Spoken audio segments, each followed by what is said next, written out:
আসসালামু আলাইকুম, আপনারা সবাই কেমন আছেন? আশা করি ভালো আছেন, সুস্থ আছেন।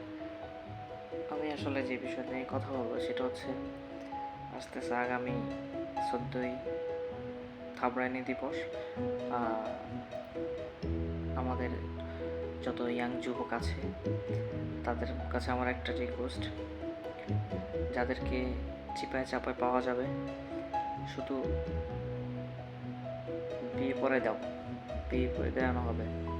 সবাই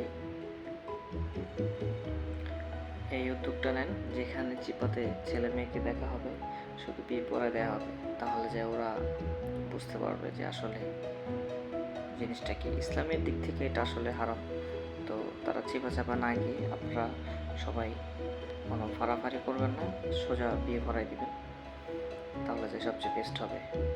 তো এই উদ্যোগটা নেন, যেখানে চিপা চাপাই ছেলে মেয়ে দেখবেন, বিয়ে পড়ায় দেবেন।